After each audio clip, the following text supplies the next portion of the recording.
حدیث نمبر ہے 497۔ امیر المومنین عمر بن خطاب رضی اللہ عنہ نے مسجد کے دروازے کے پاس ایک ریشمی جوڑا فروخت ہوتے دیکھا تو انہوں نے عرض کی، یا رسول اللہ، کاش آپ اس کو مول لے لیتے اور جمعے کے دن قاصدوں کے سامنے جب وہ آپ کے پاس آتے ہیں پہن لیا کریں۔ تو رسول اللہ صلی اللہ علیہ وسلم نے فرمایا، اسے تو وہی شخص پہنے گا جس کا آخرت میں کچھ حصہ نہیں۔ مردوں پہ ریشم پہننا حرام ہے، اور اس دور میں رواج تھا کہ وہ خاص لباس ریشمی پہن کے وفود سے ملاقات کی جاتی تھی، باہر کے لوگوں سے، یعنی ایک خاص لباس سمجھا جاتا تھا عزت اور وقار کا۔ تو آپ صلی اللہ علیہ وسلم نے مردوں پہ حرام کر دیا ریشم اور سونا اپنی امت پہ، تو اس لیے آپ نے فرمایا جو دنیا میں اس کو پہنے گا آخرت میں محروم ہو جائے۔ تو اللہ تعالیٰ ہمیں ہر اس عمل سے رکنے کی توفیق دے جس نے نبی پاک نے منع فرما دیا۔ اس کے بعد کہیں سے اس قسم کے کئی ریشمی جوڑے رسول اللہ صلی اللہ علیہ وسلم کے پاس آ گئے، تو آپ صلی اللہ علیہ وسلم نے عمر بن خطاب کو ان میں سے ایک ریشمی جوڑا، حلہ کہتے ہیں اس کو، وہ دے دیا۔ آپ رضی اللہ عنہ نبی پاک سے کہہ رہے تھے، اللہ کے رسول یہ خرید لیتے ہیں، آپ پہنا کریے گا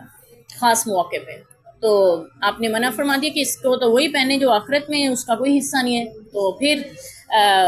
کہیں سے، یعنی جیسے مال غنیمت سے ادھر ادھر سے بہت زیادہ جوڑے آپ کے پاس آئے تو آپ نے تقسیم فرمائے، تو حضرت عمر کو بھی ان میں سے دیا ایک حلہ۔ حضرت عمر رضی اللہ نے عرض کیا، رسول اللہ آپ نے مجھے دے دیا حالانکہ آپ اس حلہ کے بارے میں ارشاد فرما چکے ہیں۔ تو آپ نے فرمایا، میں نے تمہیں اس لیے تو نہیں دیا کہ خود پہن لو۔ تو پھر یعنی نبی پاک کی عطا ہے دینے سے، وہ یہ نہ انہیں تجسس ہوا، لیکن رسول آپ نے منع کیا تھا تو آپ ارشاد فرما چکے ہیں، یہ نہیں کہا آپ نے تو منع کیا تھا جیسے ہمارا ہوتا ہے، آپ نے فلاں وقت میں منع کیا تھا، ہم امی کو بھی کہہ دیتے ہیں، اب آپ خود کہہ رہی ہیں، ٹھیک ہے، وہ کہہ رہے ہیں آپ نے رسول اللہ کے رسول کچھ ارشاد فرمایا تھا، ٹھیک ہے، ذرا انداز ادب دیکھیے گا صحابہ کرام کا، اللہ کے رسول آپ اس کے بارے میں کچھ ارشاد فرما چکے ہیں، تو کیا اب آپ یہ مجھے عنایت فرما رہے ہیں؟ آپ نے فرمایا تمہیں اس لیے نہیں دیا کہ تم پہنو۔ تو پھر حضرت عمر رضی اللہ عنہ نے وہ حلہ اپنے ایک مشرک بھائی کو دے دیا تھا جو بھی مسلمان نہیں ہوا تھا، تو وہ پہنے۔ تو اس سے یہ بھی پتہ چل رہا ہے کہ غیر مسلم جو بھی عمل کرے، یعنی ان پہ تو شریعت لاگو نہیں ہو رہی نا، اور لاگو کس پہ ہوگی؟ جو مسلمان ہوگا۔ البتہ کچھ ایسے اعمال ضرور ہیں کہ مشرک بھی اسلام کے خلاف کچھ ایسی باتیں یا پروپیگنڈاز یا کچھ کریں بےخونی کے کام، تو ان پہ ان کے خلاف بھی یعنی ان کو جواب دیا جائے گا۔ جیسے خدا نخواستہ ختم نبوت پہ اگر وہ ڈاکہ ڈالیں تو یہ نہیں ہے کہ وہ غیر مسلم ہے جو مرضی کرتے رہیں، ٹھیک ہے، یہ حساس معاملہ ہے، اس کے بارے میں ایسا نہیں ہے۔ تو ایک اور کے بارے میں آتا ہے کہ آپ صلی اللہ علیہ وسلم نے ان کو بھی وہ دیا،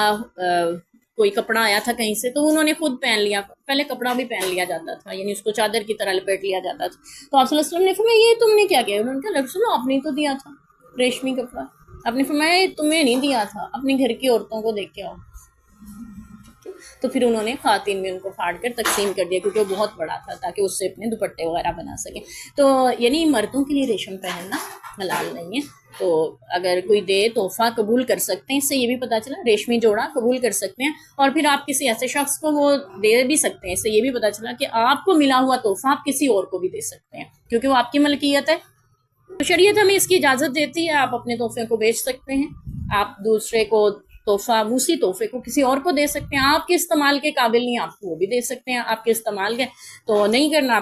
تو یہاں پہ بھی ہمارے ہاں آس پاس میں عیسائی بھی رہتے ہیں، آپ ان کو بھی دے سکتے ہیں اگر مردانہ ریشمی جوڑا کہیں سے مل جاتا ہے تو۔ بہرحال ہمارے ہاں ویسے چونکہ حرام ہے اس لیے ایسے کپڑے بنائے ہی نہیں جاتے عموماً۔ ہاں یہ ضرور ہے کہ کچھ حصہ شامل کر دیا جاتا ہے ریشم کا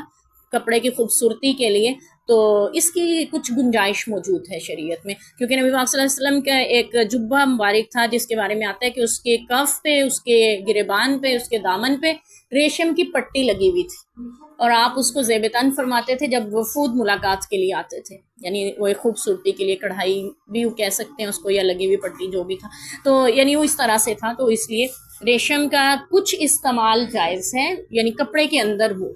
لیکن خالص ریشم کا لباس پہننا مردوں پہ حرام ہے، خالص ریشم نہیں پہن سکتے مرد، وہ ان کے لیے حرام ہے۔